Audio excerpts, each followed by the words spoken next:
যে মৌলিক স্বাধীনতার চেতনার বিষয়গুলো সবকিছুই সেদিন ভুলুণ্ঠিত করা হয়েছিল।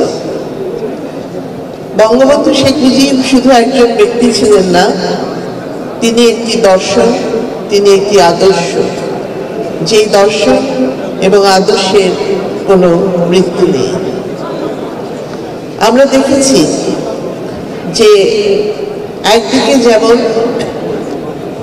বাঙালি জাতির অধিকার প্রতিষ্ঠার জন্য দীর্ঘ 23 বছর নিরলসভাবে সংগ্রাম করে গেছেন বঙ্গবন্ধু শেখ মুজিব, ঠিক তেমনি তার পাশাপাশি থেকে নেপথ্যে থেকে তাকে সহযোগিতা করেছেন বঙ্গমাতা বেগম ফজিলাতুন্নেসা মুজিব, তার সহধর্মী।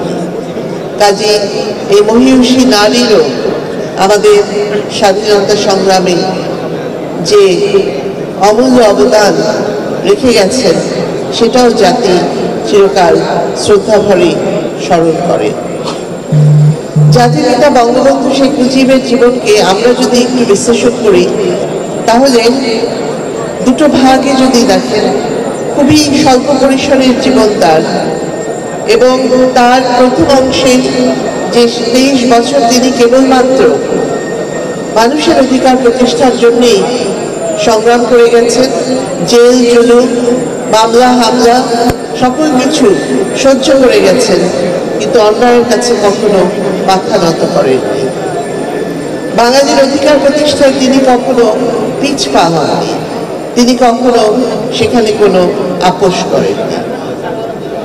তার ঐতিহাসিক 7ই মার্চের ভাষণ, সেখানে আমরা দেখেছি তিনি বলছেন যে আমি প্রধানমন্ত্রিত্ব চাই না, আমি বাংলার মানুষের স্বাধীনতা চাই।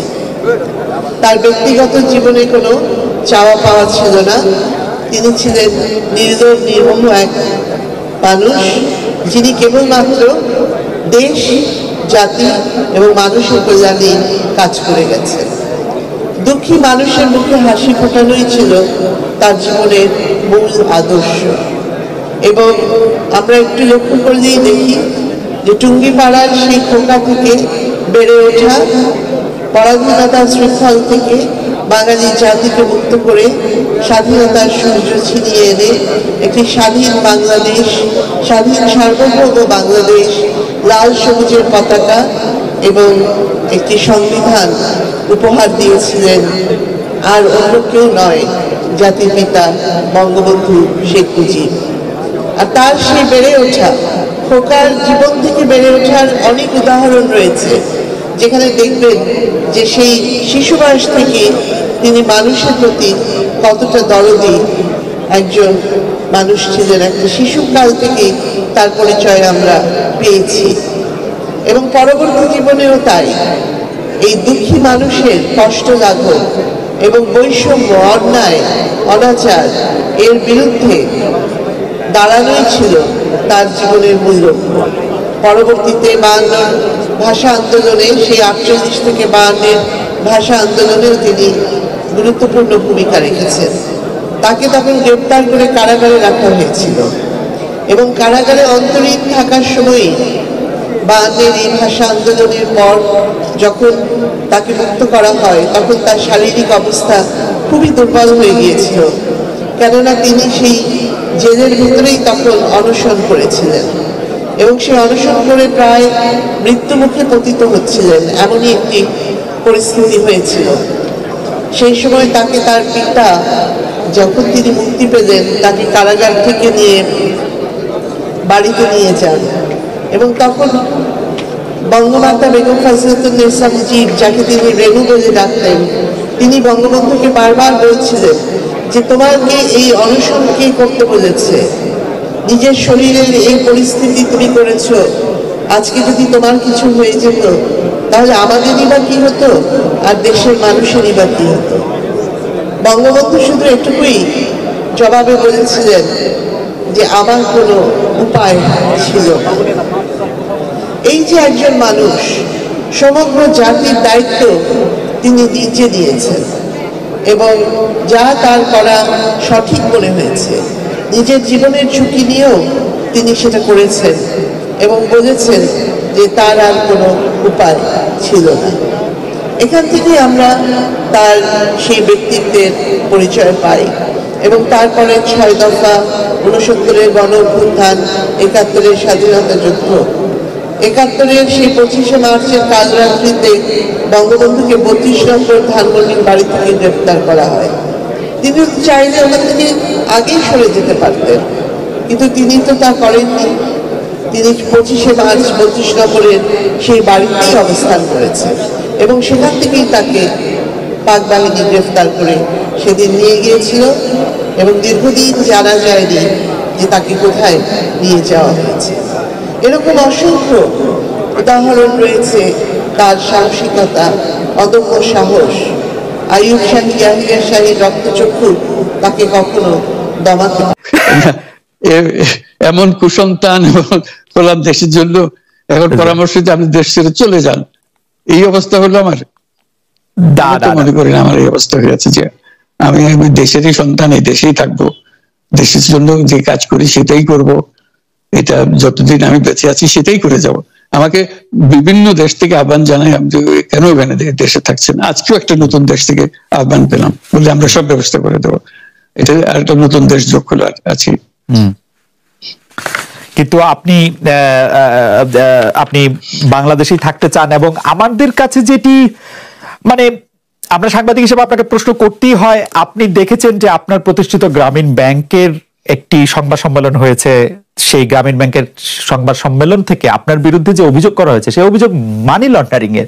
সেই অভিযোগের ক্ষেত্রে বলা হয়েছে যে আমি সবচেয়ে ডাকু, বাংলাদেশে সবচেয়ে বড় ডাকাত এদেশে, কাজে সেই হিসাবে সবাইকে জানান দেওয়া হচ্ছে, সেই হিসাবে আমি পরিচিত হয়েছে।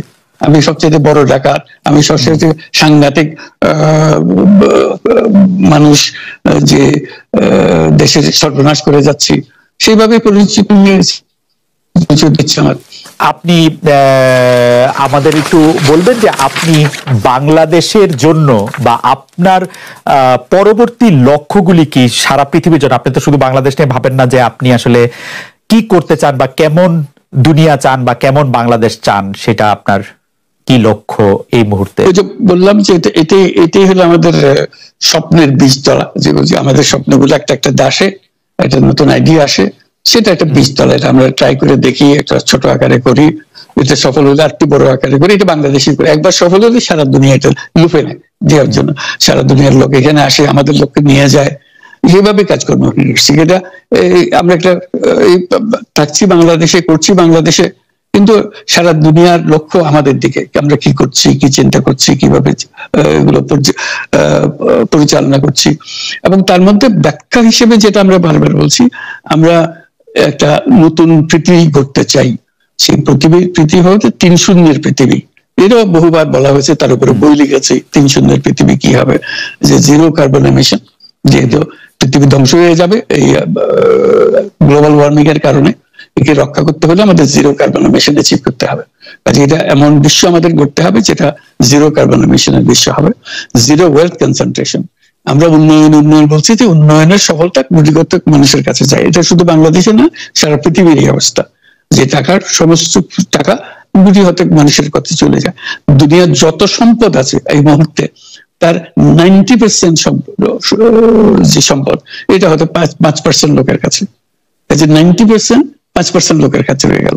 এবং আগামী দিনে এটার পরিবর্তন অন্যভাবে, 90% এর জায়গায় এটা 95% হয়ে যাবে, ওই 5% এর জায়গায় এটা 3% হয়ে যাবে। অর্থাৎ লোকের সংখ্যা কমে যাবে, সম্পদের পরিমাণ তাদের কাছে অনেক বেড়ে যাবে।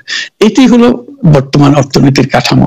আমরা বলছি যে এই কাঠামো যতদিন থাকবে এই পৃথিবী টিকতে পারবে না। আর তো 0 আনএমপ্লয়মেন্ট, বিশেষ করে আমরা যেটা জোর দিয়ে বলি সেটা হলো যে এই যে আর্টিফিশিয়াল ইন্টেলিজেন্স, এটা পৃথিবীকে ধ্বংস করে দেবে। কাজে তার আগে আমাদেরকে ঠিক করতে হবে টেকনোলজিকে আমরা কতদূর নিয়ে যাবো, কোথায় সীমারেখা টানবো, এটা ঠিক করতে হবে। সেই পৃথিবীর নাম দিয়েছি আমরা 3 শূন্যের পৃথিবী, 30 ওয়ার্ল্ড।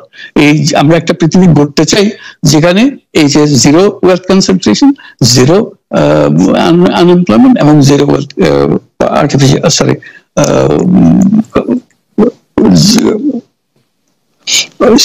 গ্লোবাল ওয়ার্মিং 0 হবে। এটাই এই 3টা জিরোর মধ্যে আমরা থাকবো। তো সেটা বিভিন্ন দেশে এটা পর্যালোচনা বৈঠক হচ্ছে, বিভিন্ন বিশ্ববিদ্যালয়ে সেটা নিয়ে আলোচনা হচ্ছে, আমাদেরকে আমন্ত্রণ জানাচ্ছে, আমরা সেগুলো বিশ্বকে বোঝানোর চেষ্টা করছি। এটার বড় নিয়ামক হবে সোশ্যাল বিজনেস। এই সোশ্যাল বিজনেসের মাধ্যমে এগুলো করা যাবে। সোশ্যাল বিজনেস সঙ্গে আসছে সোশ্যাল বিজনেস, এবং কত জায়গা থেকে কত ভিন্ন ভাবে এগুলো প্রসার করা হবে সেটা আমাদের উপর আমাদের দায়িত্ব হয়। আমরা এগুলো ব্যাখ্যা করি, আমাদেরকে বিভিন্ন বিশ্ববিদ্যালয়ের মারফতে হয়। 107টা বিশ্ববিদ্যালয়ের এখন সোশ্যাল বিজনেস সেন্টার আছে। এটার নাম হলো সাধারণত ইউনুস সোশ্যাল বিজনেস সেন্টার নামে পরিচিত হয়। নিত্য নতুন বিশ্ববিদ্যালয়ের সঙ্গে যুক্ত হচ্ছে। সর্বশেষ যেটা কিছুদিন আগে আমরা পত্রিকায় দিয়েছিলাম যে finance university of Russia, finance university Moscow, তারা বলছে যে আমরা এখানে ইউনুস সোশ্যাল বিজনেস সেন্টার করব, এবং আপনাকে একটা দায়িত্ব দিব, একটা ইন্টারন্যাশনাল অ্যাডভাইজারি কমিটি আমাদেরকে বানিয়ে দেবে, এবং আপনি সারাক্ষণ এটা তদারকি করবেন। সেটা এই সপ্তাহের মধ্যে আরেকটা বৈঠক হবে, তাদের সঙ্গে জুম মিটিং হবে, যে তারা অগ্রসর হচ্ছে। অর্থাৎ এটার গতি শুধু সীমাবদ্ধ কোনো বিশেষ ধরনের কাজে না। চায়না এটার একটা অগ্রগামী দেশ, যেটাতে সোশ্যাল বিজনেস নিয়ে তারা বহু পরিমাণ মনোযোগ দিচ্ছে। কাজে এইটা দুনিয়ার ডানে বাঁয়ে উত্তর দক্ষিণে সবার কাছে আছে। কাজে সেটাকে আমরাকে তুলে ধরছি। এটা আমাদের বড় বক্তব্যটা হলো বর্তমান যে কাঠামোর উপরে বিশ্ব পরিচালনা হচ্ছে, সেই কাঠামো, সেই বিশ্ব এটা আত্মঘাতী একটা বিশ্ব। এটা নিজেকে বিলুপ্ত করা ছাড়া এটার কোনো গতি নেই, যে গতিতে আমরা এগোচ্ছি।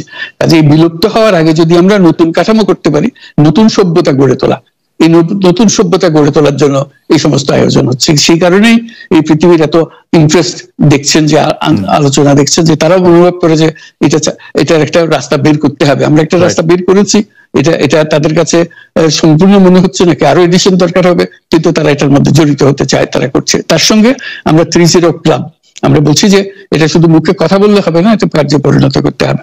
5জন সদস্য নিয়ে এটা ইয়ুথদের মধ্যে প্রচার করার, যুবকদের মধ্যে প্রচার করার জন্য 12 বছর বয়স থেকে 35 বছর বয়স পর্যন্ত, এই বয়সের মধ্যে এই যে 5 জন মিলে একটা ক্লাব করবে, 3-0 ক্লাব। তাদের অঙ্গীকার হবে, আমি ব্যক্তিগতভাবে কার্বন এমিশন 0 করব, আমি ব্যক্তিগতভাবে ওয়েলথ কনসেন্ট্রেশনকে বন্ধ করব, আমি ব্যক্তিগতভাবে আনএমপ্লয়মেন্টকে বন্ধ করব। এটা ব্যক্তিগত, আমি এমন কিছু কাজ করব না যাতে এগুলো প্রসারিত হওয়ার সুযোগ পায়। কাজে 5 জনে প্রত্যেকে এটা যখন সফল করবে, তাদেরকে বলা হবে 30%। এই 5 জন যদি 30% হতে পারে, এবং আরো ক্লাব যদি 30% সৃষ্টি করতে পারে, আমাদের বক্তব্য হলো তাহলে আমরা 3-0 বিশ্ব গড়তে পারবো। কারণ পুরো জিনিসটা সৃষ্টি করছি আমরা নিজেরাই ব্যক্তিগতভাবে। এই যে ওয়েস্ট, প্রচুর ওয়েস্ট, আমরা বর্জ্য, এই বর্জ্যতেই আমরা শেষ হয়ে যাব। কাজে আমি বর্জ্যের আমি যদি 30-0 ক্লাব করি, প্রথম কাজ হলো আমি যে জিনিস আমার দরকার নেই সেই জিনিস আমি কিনবো না। কিনলে এটা ফেলে দিতে হবে, এক সময় ফেলতে হবে।